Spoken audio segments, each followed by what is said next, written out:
मटकी तोड़े माखन खाए, फिर भी सबके मन को भाए। राधा के वो प्यारे मोहन, महिमा उनकी दुनिया गाए। आप सभी को जन्माष्टमी की ढेरों शुभकामनाएं। भाद्रपद महीने के कृष्ण पक्ष की अष्टमी तिथि को जन्माष्टमी यानी कि भगवान श्री कृष्ण के जन्म की खुशियां मनाई जाती हैं। इस दिन भक्त मध्यरात्रि में कन्हैया जी का श्रृंगार करते हैं, उन्हें भोग लगाते हैं और पूजा अर्चना करते हैं। साथ ही इस दिन मुरलीधर के जन्म की कथा भी सुनते और सुनाते हैं। मान्यता है कि इस दिन श्री कृष्ण के जन्म की इस अद्भुत कथा को सुनने मात्र से ही समस्त पापों का नाश हो जाता है। साथ ही भक्तों पर कन्हैया जी की कृपा भी बरसती है और उनकी सभी मनोकामनाएं भी पूर्ण हो जाती हैं। तो अब सुनिए जन्माष्टमी के दिन सुनी जाने वाली व्रत कथा। देवराज इंद्र के आग्रह करने पर देवर्षि नारद ने उन्हें श्री कृष्ण जन्माष्टमी की व्रत कथा बताते हुए इस प्रकार कहा। हे देवराज इंद्र, द्वापर युग की बात है। उन दिनों मथुरा में उग्रसेन नाम के एक राजा थे। स्वभाव से तो वो बहुत सीधे साधे थे। यही कारण था कि उनके पुत्र कंस ने ही उनका राज्य हड़प लिया और स्वयं मथुरा का राजा बन बैठा। कंस की एक बहन थी जिनका नाम देवकी था। कंस अपनी बहन देवकी से बहुत प्रेम करता था। देवकी का विवाह वसुदेव से तय हुआ तो विवाह संपन्न होने के बाद कंस स्वयं ही रथ हाँकते हुए अपनी बहन को उनकी ससुराल छोड़ने के लिए तैयार हुआ। स्कंद पुराण के अनुसार जब वह अपनी बहन को छोड़ने के लिए जा रहा था, तभी एक आकाशवाणी हुई कि जिस बहन को वह इतने स्नेह से विदा करने स्वयं ही जा रहा है, उसी बहन का 8वां पुत्र हे कंस तेरा संहार करेगा। ये सुनते ही कंस क्रोधित हो गया और देवकी और वसुदेव को मारने के लिए जैसे ही आगे बढ़ा, तभी वासुदेव ने आगे बढ़कर कहा कि वह देवकी को कोई नुकसान न पहुंचाए। वो स्वयं ही देवकी की 8वीं संतान कंस को सौंप देगा। इसके बाद कंस ने वसुदेव और देवकी को मारने के बजाय कारागार में डलवा दिया। कारागार में डालते ही देवकी ने कुछ समय के बाद 7 संतानों को जन्म दिया। कंस ने सभी को एक एक करके जमीन पर पटक कर मार दिया। इसके बाद जैसे ही देवकी फिर से गर्भवती हुई, तभी कंस ने कारागार का पहरा और भी कड़ा कर दिया।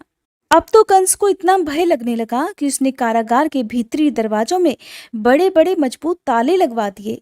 दरवाजे के बाहर दैत्यों और राक्षसों को पहरेदारी के लिए नियुक्त कर दिया।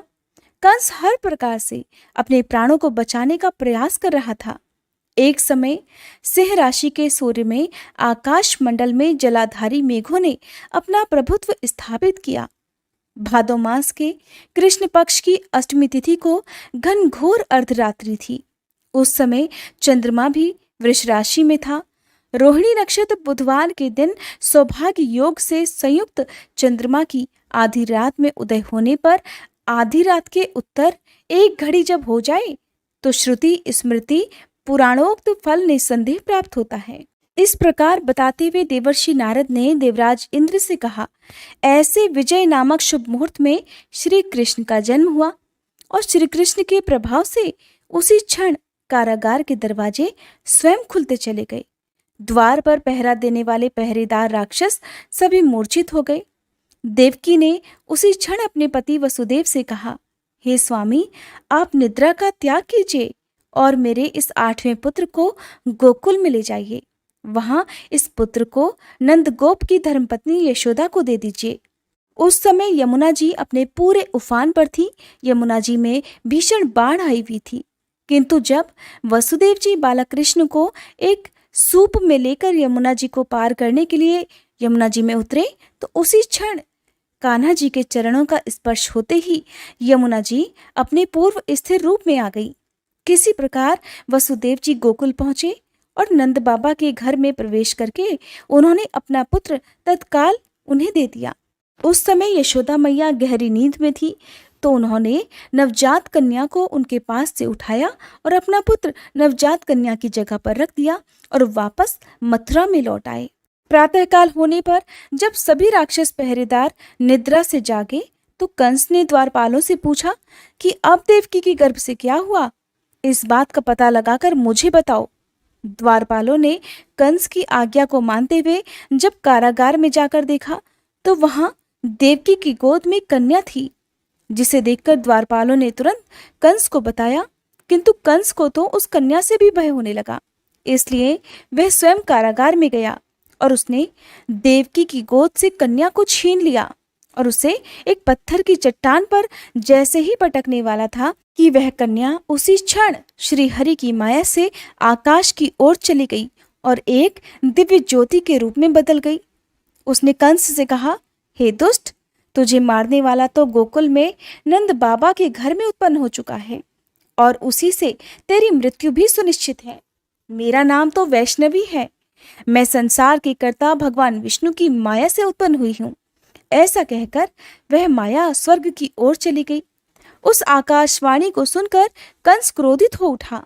उसने नंद बाबा के घर में पूतना राक्षसी को कृष्ण का वध करने के लिए भेजा, किंतु जब वह राक्षसी श्री कृष्ण को स्तनपान कराने लगी तो श्री कृष्ण ने उसके स्तनों से उसके प्राणों को ही खींच लिया और वह राक्षसी कृष्ण कृष्ण कहते हुए मृत्यु को प्राप्त हो गई। जब कंस को पूतना की मृत्यु का समाचार मिला तो उसने कृष्ण का वध करने के लिए बारी बारी से केशी नामक दैत्य को अश्व के रूप में, उसके बाद अरिष्ट नामक दैत्य को बैल के रूप में भेजा, किंतु ये दोनों भी श्री कृष्ण के हाथों मृत्यु को प्राप्त हो गए। इसके बाद कंस ने काल्याख्य नामक दैत्य को कौवे के रूप में भेजा, किंतु वह भी श्री कृष्ण के हाथों मारा गया। अपने बलवान राक्षसों की मृत्यु के आघात से कंस अत्यधिक भयभीत हो गया। उसने द्वारपालों को आज्ञा दी कि नंद बाबा को तत्काल मेरे सामने उपस्थित किया जाए। द्वारपाल नंद बाबा को लेकर जब उपस्थित हुए तो कंस ने नंद बाबा से कहा कि अगर तुम्हें अपने प्राणों को बचाना है तो पारिजात के पुष्प लेकर आओ, अगर तुम नहीं ला पाए तो तुम्हारा वध निश्चित है। कंस की बातों को सुनकर नंद जी ने ऐसा ही होगा कहा और अपने घर की ओर चले गए। घर आकर उन्होंने सारा वृतांत अपनी पत्नी यशोदा जी को सुनाया, जिसे श्री कृष्ण भी सुन रहे थे। एक दिन श्री कृष्ण अपने मित्रों के साथ यमुना नदी के किनारे गेंद खेल रहे थे और अचानक स्वयं ने ही गेंद को यमुना नदी में फेंक दिया। यमुना में गेंद फेंकने का मुख्य उद्देश्य यही था कि वे किसी भी प्रकार पारिजात पुष्पों को तोड़ कर ले आएं। इसलिए वे एक कदम्ब के वृक्ष पर चढ़कर यमुना में कूद पड़े। कान्हा जी के यमुना में कूदने का समाचार श्रीधर नामक गोपाल ने जाकर भागते हुए यशोदा मैया को सुनाया, जिसे सुनकर यशोदा मैया नंगे पांव ही दौड़ी दौड़ी चली आई और यमुना नदी के किनारे आ पहुंची। उन्होंने यमुना जी से प्रार्थना करते हुए कहा, हे यमुना मैया, अगर मैं अपने बालक को देखूंगी तो भाद्रपद मास के रोहिणी युक्त अष्टमी का व्रत अवश्य करूंगी, क्योंकि दया दान सज्जन प्राणी ब्राह्मण कुल में जन्म, रोहिणी युक्त अष्टमी, गंगा जल, एकादशी, गया श्राद्ध और रोहिणी व्रत ये सभी अत्यंत दुर्लभ व्रत हैं। हजारों अश्वमेध यज्ञ, सहस्त्रों राजसूय यज्ञ, दान, तीर्थ और व्रत करने से जो फल प्राप्त होता है वह सब कृष्णाष्टमी के व्रत को करने से प्राप्त हो जाता है। यहाँ तक का वृतांत जानने के बाद देवराज इंद्र ने देवर्षि नारद से कहा, हे मुनियों में श्रेष्ठ देवर्षि नारद, यमुना नदी में कूदने के बाद उन बाल रूपी कृष्ण ने पाताल में जाकर फिर क्या किया, ये संपूर्ण वृतांत भी बताइए। तो नारद जी कहने लगे, नारायण नारायण। हे इंद्र, पाताल में उस बालक से नागराज की पत्नी ने कहा कि तुम यहाँ क्या कर रहे हो, कहाँ से आए हो और यहाँ आने का क्या प्रयोजन है। अगर तुम्हें कुछ चाहिए तो ये कंगन, मुकुट और मणियों का हार लेकर अपने घर वापस चले जाओ, क्योंकि इस समय मेरे स्वामी शयन कर रहे हैं। अगर वे उठ गए तो फिर तुम्हें डस लेंगे। नाग पत्नी की बातें सुनकर श्री कृष्ण कहने लगे, हे कांते, मैं किस प्रयोजन से यहाँ आया हूँ वह वृतांत भी मैं तुम्हें सुनाता हूँ।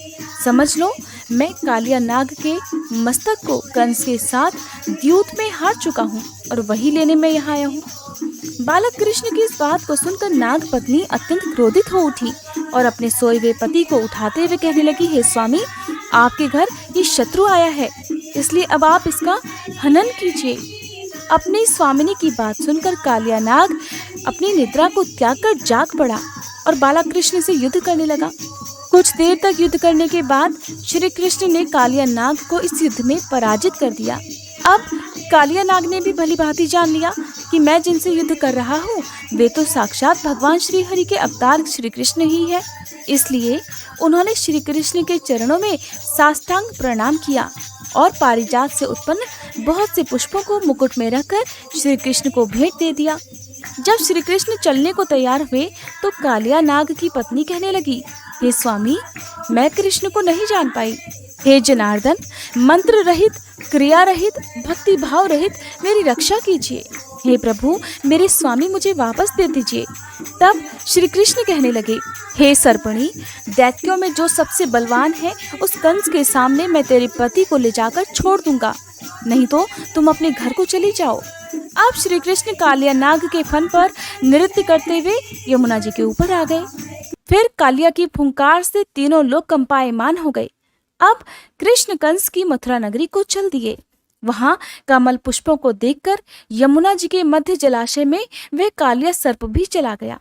इधर कंस भी हैरान हो गया और श्री कृष्ण प्रसन्न होकर गोकुल वापस लौट आए। उनकी गोकुल वापस लौटकर आने पर उनकी मैया यशोदा ने तरह तरह के उत्सव किए। अब देवराज इंद्र ने देवर्षि नारद से फिर पूछा, हे महामुने, संसार के प्राणी बालक श्री कृष्ण के आने पर अत्यधिक आनंदित हुए। आखिर श्री कृष्ण ने क्या क्या चरित्र किया, क्या क्या लीलाएं दिखाई, वह सभी आप मुझे बताने की कृपा कीजिए। तब देवर्षि नारद ने देवराज से कहा, हे देवराज, मन को हरने वाला मथुरा नगर यमुना नदी के दक्षिण भाग में स्थित है। वहाँ कंस का महाबलशाली भाई चाणूर रहता था। उस चाणूर से श्री कृष्ण के मल्ल युद्ध की घोषणा की गई। हे इंद्र, श्री कृष्ण और चाणूर का मल्ल युद्ध अत्यंत आश्चर्यजनक था। चाणूर की अपेक्षा कृष्ण बाल रूप में भी थे। भैरी शंख और मृदंग के शब्दों के साथ कंस और केशी इस युद्ध को मथुरा की जनसभा के बीच में देख रहे थे। श्री कृष्ण ने अपने पैरों को चाणूर के गले में फंसाकर उसका भी वध कर दिया। चाणूर की मृत्यु के बाद उनका मल्ल युद्ध केशी के साथ हुआ। अंत में केशी भी इस युद्ध में कृष्ण के द्वारा मारा गया। केशी की मृत्यु के बाद मल्ल युद्ध देख रहे सभी प्राणी श्री कृष्ण की जय जयकार करने लगे। बालक कृष्ण द्वारा चाणूर और केशी का वध होना अब तो कंस के लिए अत्यंत हृदय विदारक हो गया। इसलिए उसने सैनिकों को बुलाकर उन्हें आज्ञा दी कि तुम सभी अस्त्र शस्त्रों से सुसज्जित होकर कृष्ण से अभी युद्ध करो। हे इंद्र, उसी क्षण श्री कृष्ण ने गरुड़, बलराम तथा सुदर्शन चक्र का ध्यान किया, जिसके परिणाम स्वरूप बलदेव जी सुदर्शन चक्र लेकर गरुड़ पर आरूढ़ होकर आ गए। उन्हें आता देख बालक श्री कृष्ण ने सुदर्शन चक्र को उनसे लेकर स्वयं ही गरुड़ की पीठ पर बैठकर न जाने कितने ही राक्षसों और दैत्यों का वध कर डाला, कितनों के शरीर अंग भंग कर दिए। इस युद्ध में श्री कृष्ण और बलदेव ने असंख्य दैत्यों का वध भी किया। बलराम जी ने अपने आयुध शस्त्र हल से और श्री कृष्ण ने सुदर्शन चक्र से माघ मास के शुक्ल पक्ष की सप्तमी को विशाल दैत्यों के समूह का सर्वनाश कर डाला। जब अंत में केवल दुराचारी कंस ही बचा रह गया तो श्री कृष्ण कहने लगे, हे दुष्ट अधर्मी दुराचारी, अब मैं इस महायुद्ध स्थल पर तुझसे युद्ध कर तेरा वध कर इस संसार को तुझसे मुक्त कराऊंगा। ऐसा कहते हुए श्री कृष्ण ने उसके बालों को पकड़ लिया और कंस को घुमाकर पृथ्वी पर पटक दिया, जिससे उसकी मृत्यु हो गई। कंस के मरने पर देवताओं ने आकाश से पुष्प वर्षा की। जय श्री कृष्णा। ये थी श्री कृष्ण जन्माष्टमी की संपूर्ण व्रत कथा।